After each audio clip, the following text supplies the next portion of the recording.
Hello everybody! So today pag-usapan lang natin kung paano ba ako nakakuha ng ganitong score sa PTE. Okay? So first question na nare-receive ko is, gaano ba ako katagal nag-prepare? So nag-prepare po ako for less than 2 months. The goal here is to really get a superior score. Not really 90 because 'di ba ang superior score naman, you just need 79 plus for each band. Okay, so the reason why kailangan ko po ng superior score that time kasi for two reasons. So first reason ko po kasi, and for me yun yung pinaka-main talaga, was for me to get an invitation for skilled migration, whatever visa pa yon. Basta something na makakapag-help para sa aking pending EOI or Expression of Interest sa Australia. I was waiting for an invite kasi ang ina-applyan kong occupation that time is for general accountant. So, accountant po ako by profession. So, I was waiting for an invite and para makakuha ka ng mataas na chances na ma-invite, kailangan may superior score ka sa PTE para ma-utilize mo yung points na binibigay nila sa may mga superior score sa PTE. It will help me increase my chances.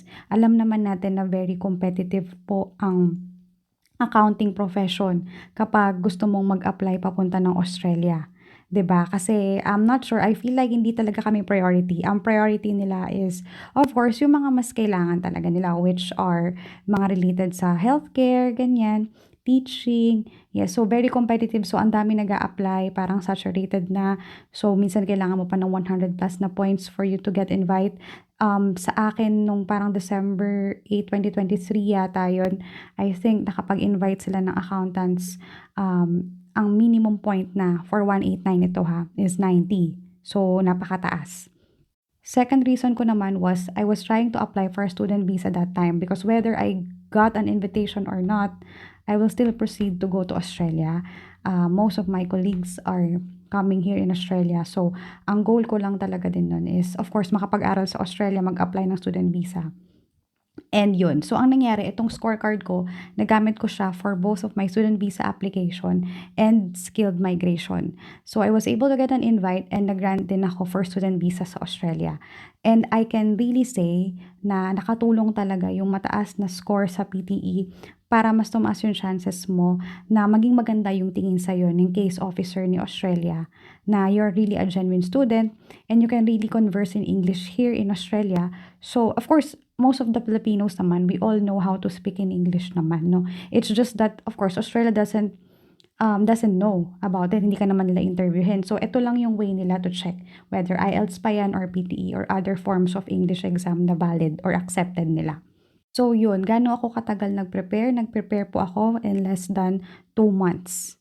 So, another question na nare-receive ko, ano yung mga challenging questions for me na nahirapan ako sa exam?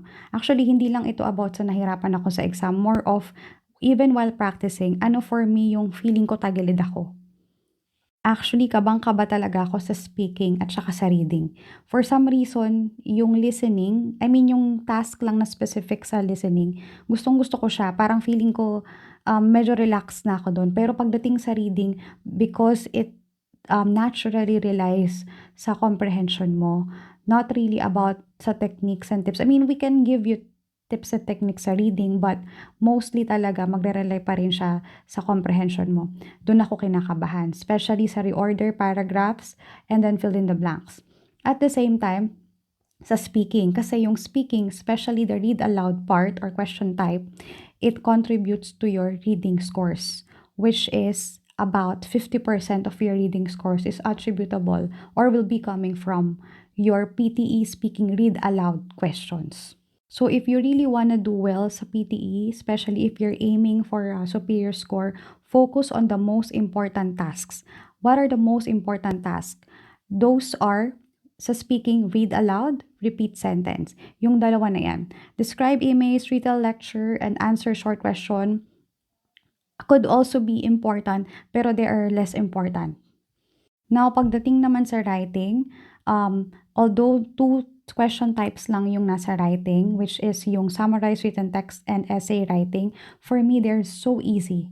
They're so easy, so you don't have to be afraid about it. We can help you with that. English Charlie team can help you with that para hindi ka na masyado mag-isip sa writing mo. Alright?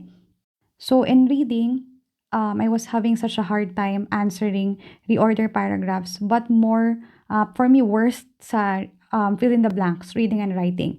Yung kailangan mong mamili ng mga options sa drop down, no? So if you want to get a higher score in reading, you focus on read aloud sa speaking, and then you focus on fill in the blanks, both reading and writing, and reorder paragraphs. Now, what are you going to do with multiple questions?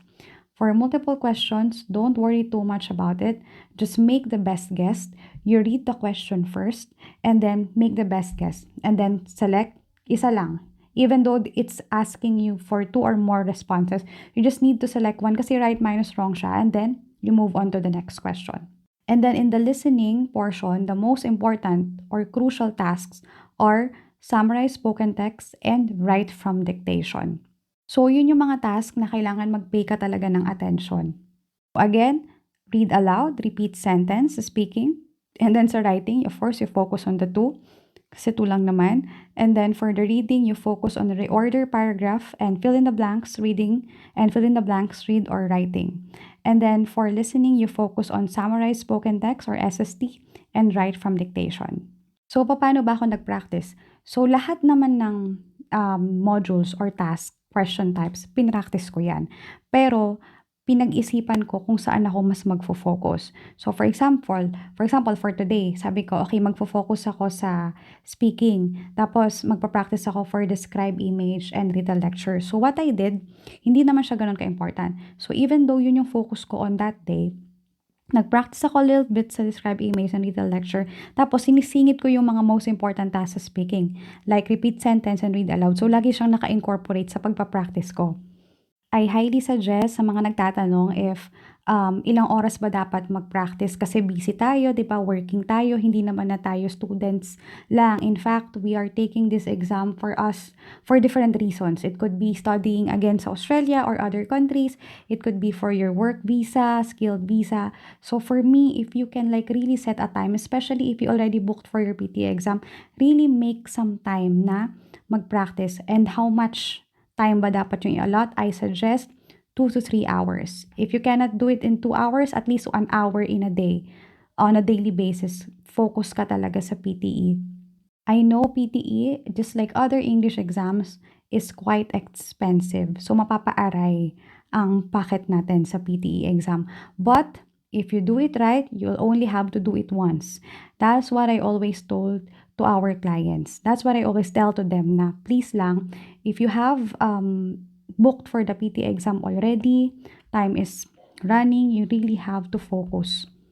Another question that I got is that, papaano po ba mag-register? Paano po ba mag-book sa PTE? So, pumunta ka lang sa Pearson website, you'll find there kung paano mag-book. But, ang reminder ko lang, whenever you enter your name, especially for Filipinos or for those people that has middle name, okay? So, what you need to do, every time you fill out the form para mag-register or to book for your PTE exam, make sure na pagdating sa first name field, you include both of your first name and middle name.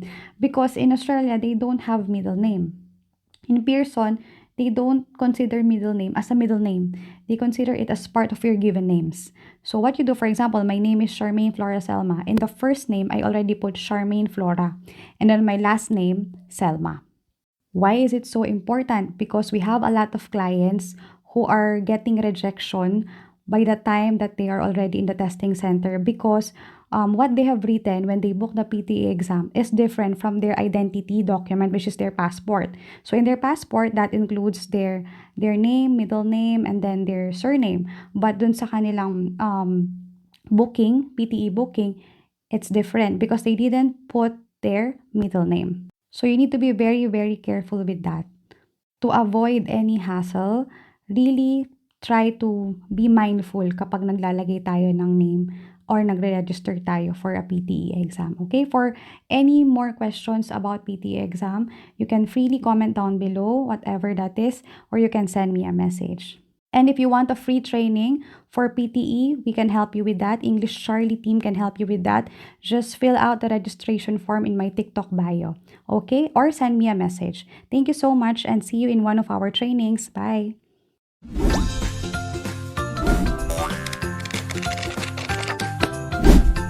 practice your